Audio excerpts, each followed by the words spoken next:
All right, guys, tonight we're looking at the version 2 of the Blue Force Gear Plate Minus. There's some interesting features in here that are not covered very well on their website, and I would like to show them to you guys. This is a small, obviously it's going to be too small for me. I'm definitely on the higher end of medium plates these days and just medium plate carrier sizing. So it's not quite as high as I would like it to be. I need to tweak the ride height on here a little bit more. It is fairly comfortable considering it has side plates built into it, but I can feel a little bit of a hot spot on the back of my shoulders. And I think that's really just from not having the plate as high as it should be. Once I fix that, I'm sure it'll be much more comfortable. So let's get this on the table and take a look at it and see kind of the interesting features, because there definitely are some on this version 2 Plate Minus. All right, so I went ahead and I pulled apart the front and the rear bag on here just to make life a little bit easier for everybody as we run through this thing. So like I said, my only experience with the Plate Minus before now was the version 1, which was a very, very simple plate carrier. It was just your front plate, rear plate profile, and then it had, you know, a single side release buckle for 1-inch cummerbund running around the sides. And that was perfectly adequate for what it was. I just very rarely can pare down what I want on a rig to just front and rear plate bags. So I need a little bit of a cummerbund, or at least to have options, all right? One of the big things I appreciate about Blue Force gear is they pay attention to kind of the finer points in their designs. And some of those are more obvious than others. So we'll run through the front plate bag and then we'll check out the rear plate bag, okay? So you can see it fits the small Sappy pretty well. I don't have a backer in here right now, but I got plenty of stretch left in the panel that I have no doubt that a backer wouldn't cause any issues there. What's neat on the version 2 and then again on the version 4, which we'll look at in a separate video, is it is side plate compatible right off the bat. So we'll get to that in just a second. On the bottom, there's a cut for your tourniquet now, or tourniquet hammock, whatever they're calling it these days. The shoulder straps have a nice, pretty minimal angle to them, and it's going to be a loop coming off the front bag facing up, which I believe makes it compatible with Spiritus plate bags or Cry plate bags, if for whatever reason that's what you want to do. All right, it does have some nice one wrap sewn into that to help keep your shoulder straps together, and then it's just, I think it's just through manufacturing kind of mirrors the setup from the front plate bag or from the rear plate bag. So these Hypalon cuts here are not, you know, super useful on the front plate bag, but on the rear plate bag they do provide some routing and mounting options going over your shoulders. Up at the top of the plate bag, you've got a little bit of Velcro there, pretty minimal footprint, and that's to allow space for the laser cut here for that top row of moly. However, if you've got a name tape or something or a flag, you just span that gap and it'll be just fine. You do have a very nice moly field throughout the front plate bag, so it's not, you know, not readily placard friendly, but it is kind of a bigger footprint plate carrier that hopefully you don't need to change around that much.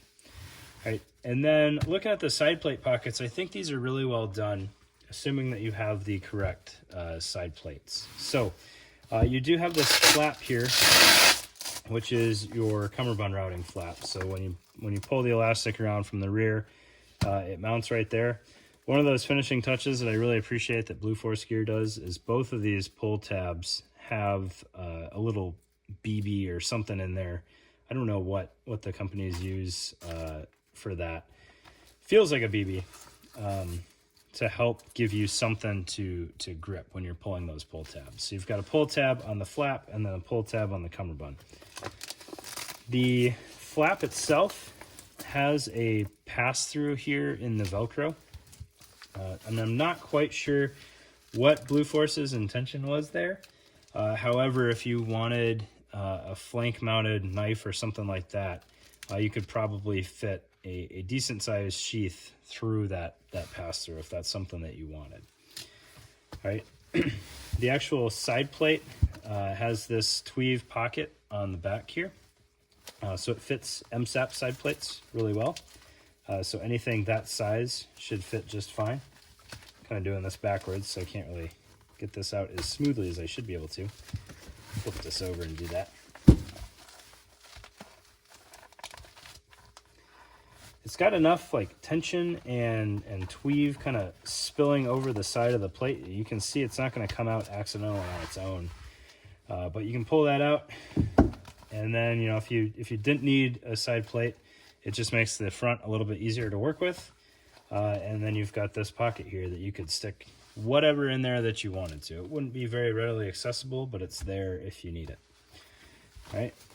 As far as the closure goes, we've got hook on the body side and loop coming around from the front plate. We'll get this out of the way. It's a tweave plate pocket on both accounts, the main plate and then the side plates. We'll look at the rear plate bag here. So you can see the shoulder straps. Like I said, they do have some mounting capability there with the little laser cut squares in the hypalon, or the laminate as it should be. And then on the back plate pocket here, you've got a cummerbund flap that's well done, right? So you've got plenty of mounting space there for whatever cummerbund that you want to use with this. And then you've got this nice little bottom flap that really helps clean everything up. So the flap itself has molle, so that's not limited at all. And then you've got full molle going up the back of the plate carrier itself. The little bit of Velcro here is to interact with that plate pocket there. So if you can't, fully get up to the front of that pocket, anywhere in there will work. And then the pull tab is there to help you disconnect it if needed. And you've got a good bit of Velcro inside to engage with the side plate face as well. So plenty of continuity there. I will say, it's probably due to this being a small. These rear cells on the cummerbund are not overly useful for me, especially by the time you get far enough back that you've got a side plate. I really can't reach these. That doesn't mean they're completely useless. You might be able to keep something in there that you don't need readily available, perhaps some added medical supplies, or maybe a flashbang for a buddy to use. I'm not sure how comfortable that would be in here, but you do have that capability if needed. The rear plate bag also has the tourniquet now mounting option, so you can have a tourniquet hanging off of each plate bag. I don't remember what these were new. I did buy them on eBay, and like I said, I tried to lowball thinking I would get denied on at least one of these, but they both got accepted. So it's a pretty well done plate carrier. At the time, I think it was probably a little bit out of the price range that most people wanted to pay. Plus, the information out there wasn't super thorough, so I wasn't even sure. I suspected that it took side plates, but I wasn't sure until I had it in hand, because I don't remember seeing that explicitly stated on the website. I was also competing with the LMAC at the time, which I've never had an LMAC, so I don't know, but maybe that was the more popular option. I'm not really sure. But I'm glad that I got these so that I could actually look through them and kind of see what they entail. And it's a pretty neat plate carrier, all things told, if you need side plates. So thanks for your time, guys. Really appreciate it.